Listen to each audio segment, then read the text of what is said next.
month are we in? May. Time for another Scrawlrbox.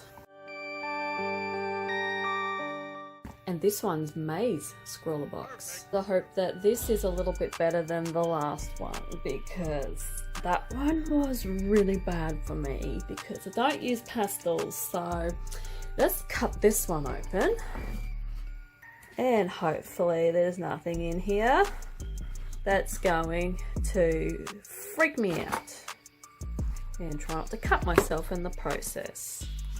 Me and scissors don't have a good history. Actually, me and sharp objects in general don't have a good history. Alright, let's see what's inside. Ew.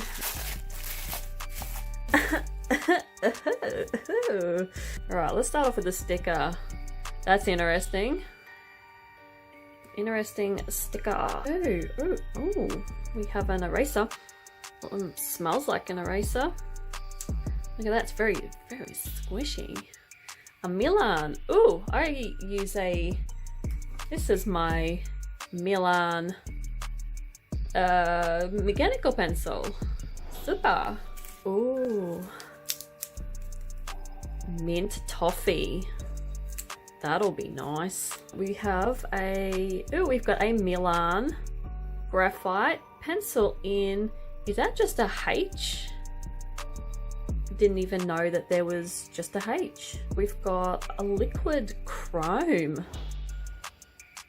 Liquid chrome, 20-year edition. Molotov? Is that the brand? So we've got here, we've got some Pilot Pintor. Got an EF and an F. And they actually come with instructions on what to do with them. Obviously you've got to pump them by the look of that. So they're obviously some sort of paint pen. Ooh, we've got some big boys. We've got some thick boys. And some more Pilot Pintor MM. Looks like it's a green and a gold. And they look like a white and a black. Once again, instructions on how to use them. That's always handy because I never know how to use anything. Oh, I like that. Well, that's, Alright, there you go. UK illustration champion. Wow. Cy Mitchell. Cy, is that C?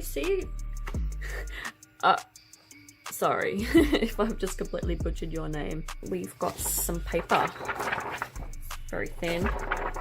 Let's check the menu now. What they say at the top here is they actually just want you to use this paper to swatch these with, but they actually want to challenge you to use any other surface that's really not paper, and that's actually pretty exciting. And yeah, it states here, like it says you can do it on old skateboard, which I actually want to do on I actually want to get a plain skateboard, and I want to do a design on a skateboard at one stage, at some stage I mean.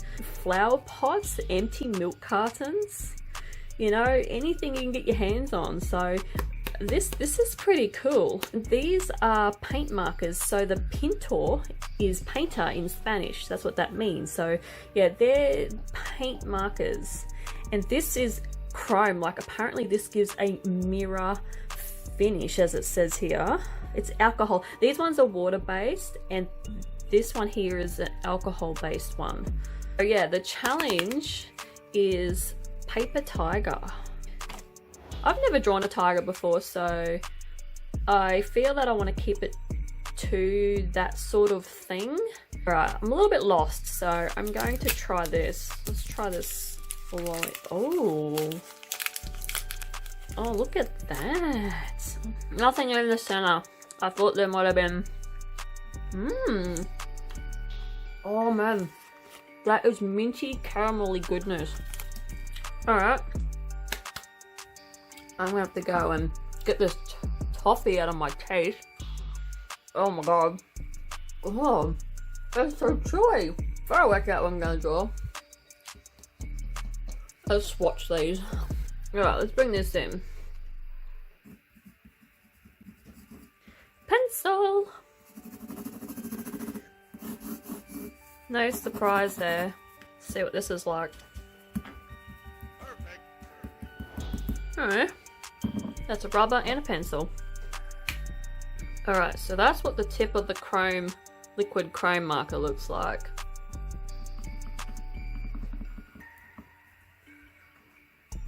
Ooh, ooh, ooh, ooh. Wow, that is pretty. Smells nice too. I don't recommend sniff markers either. That's, you know, it's not real good. But that's what it looks like, and that's how shiny it is. Wow. Let's move on to, oh, these are individually wrapped. Shake for 20 times. Yeah, so that's the nib on these, you know, little black and white pinto ones.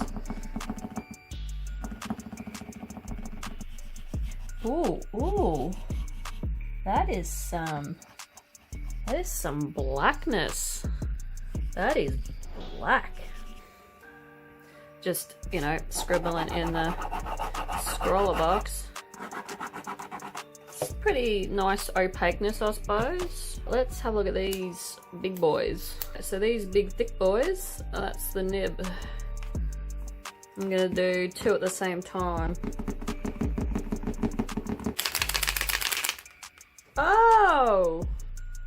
Oh shit. Okay, don't shake.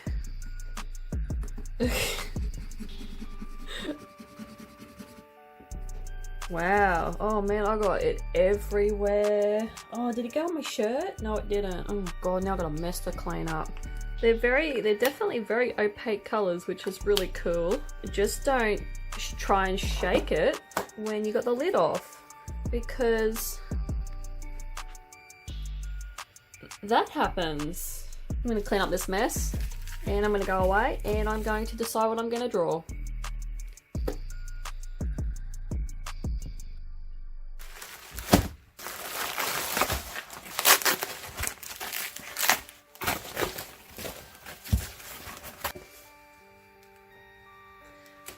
So I went with a skateboard. I decided that I wanted to do something different, and yeah, I want to draw on this skateboard. So this is like a maple wood, I think it said it was. What I'm going to do is I'm going to keep the wood backgrounds. I was actually going to paint it completely white, but I won't do that now. So what I'm going to do is I'm going to pretty much clear coat it, draw the design, then clear coat it again, and yeah, that's it. Let's get painting. Okay, so I realised I didn't have any supplies for this, so I ended up having to go to my local hardware store and getting some clear wood varnish and some sandpaper.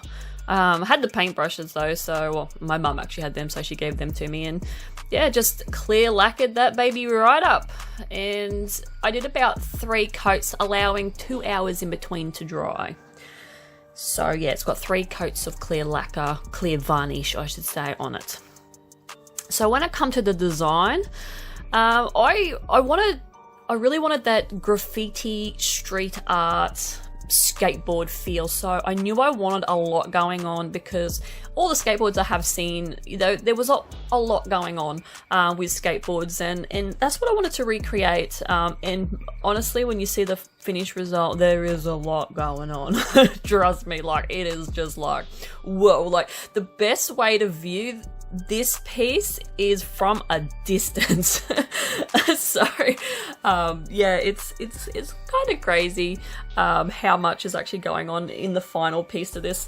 Probably the biggest mistake I did do was all the little bits of breaking off, like all the little pieces that look like they're breaking off and they're floating around. I made them way too big on the final piece on the skateboard itself.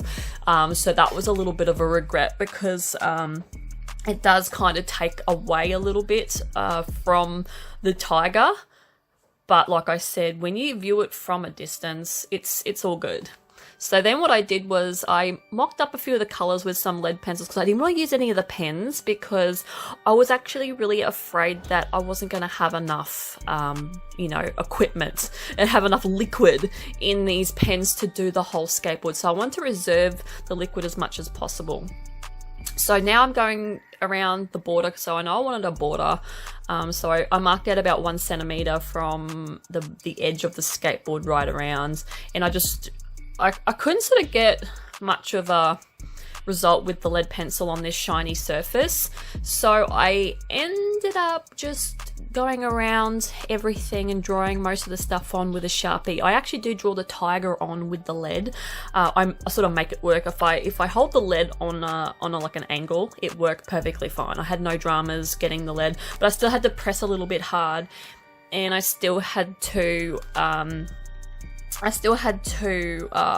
make sure I didn't sort of cut into the varnish, which I ended up doing in some spots, but you know, it's unfortunate. But you can't really see it, like once the design's on and the paint's gone over it, yeah, it covers really well. Like one of the biggest surprises with this was the fact that how opaque, like I knew that these pens were opaque, but boy, they are opaque. Like I expected to be doing 2 coats, and like the white had to have 2 coats for the white. The white was not as opaque as I was hoping, but everything else only needed 1 coat. Like it was really, really good. Like I really like these pens, and I haven't had an opportunity to have Posca pens to compare them. So yeah, this is my first time with a paint pen. Yeah, so I went in and I started to color in everything. I did not do the line art approach.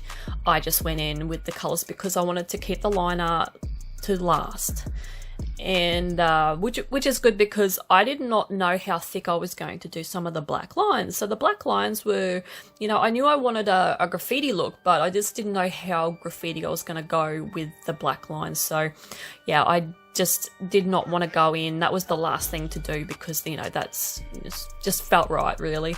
And yeah, this was such a major just coloring in challenge pretty much with this on such a large scale too, and such a shiny sort of surface. It was definitely interesting to really challenge myself, and also with this, like, this isn't a usual style that I would draw in, so it was another case of me leaving my style, you know, and attempting a different style. And I like to do that from time to time, and I like to do that with other challenges where I walk away from my style, give myself a break from my own style, and yeah, just do something completely different, completely out of my comfort zone, which this is, because, you know, like trying to recreate a graffiti type artwork is, I find it challenging. Like it's by all means not as easy as I thought it was going to be, trust me. Like, oh my god, I sort of went in a little bit loosely with this challenge, and then realized that it was harder. Like, it was really harder than I thought it was going to be. But I honestly, like, it's so fun. This was really, really fun. So honestly so happy that I decided to do the skateboard. Oh, and by the way, I got the skateboard from eBay for $20. Yeah, $20. Cheap, so cheap. I think that's cheap. I don't even know how much a skateboard actually is, because I'm not a skateboarder. Like, I'm a tall person, but you know, that's no excuse not to be able to skateboard. But I'm very oafy and I'm very Gumby, and I really don't have a lot of balance. And yeah, I'm just unco, so I remember jumping on a skateboard once and I'm like, oh yeah, this will be easy, and I just went ass up on my butt and it hurt so much, and that was the first and last time I've ever been on a skateboard, because you know I'm just not equipped for be doing, you know, stuff like that. And okay, so back to the colors. I loved these colors, like I'm a sucker for a teal, but that chrome, oh, that chrome color, oh my god, that was like, honestly, on the paper swatching it, that did not do it justice. Like when it was on this skateboard, it was honestly like a mirror. It was so shiny. Oh my god, I want to incorporate that color into another design that I do somewhere. Like oh man, I've got all just kinds of respect for that color. I added the skulls at the last minute because my partner actually said to me, he goes, oh my god, you don't have any skulls, like skulls are so skater. And I went, oh shit, they are too. So I ended up adding them at the last minute, which I think was good. I just don't know whether I should have added more of the skulls with the crossbones. I just don't know, sort of really don't know about that. But my favorite skull is definitely the bottom one, because I sort of tilted it a little bit, and I'm just very proud of that one. I think that one was really good. So overall, this was a Scrawlrbox that I was very happy with. Yeah, I really enjoyed all the art supplies in this. This was getting me out of my comfort zone in a good way, not like the last one that got me out of my comfort zone in a bad way, because they're just colors that I just don't like to use, and I will just, you know, stop whinging about that. But anyway, yeah, I've really got nothing else to say about this, other than, honestly, I actually got all the, like, I was able to do this design without any of the colors running out. Like, I honestly thought that the green was going to run out and the black was going to run out. Nah, I've still got colors left. They did not run out, so that's really good. Yeah, I was very, very impressed with that. So I'll have links below if you want your own Scrawlrbox. Not sponsored, I pay for my own Scrawlrboxes. And yeah, I hope you guys had fun with your Scrawlrbox like I did with mine. And yeah, I will go now and let you watch the rest of this video, and yeah, hopefully you enjoy my very, very busy, very graffiti type skateboard design. See you guys in the next video. Bye!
Perfect.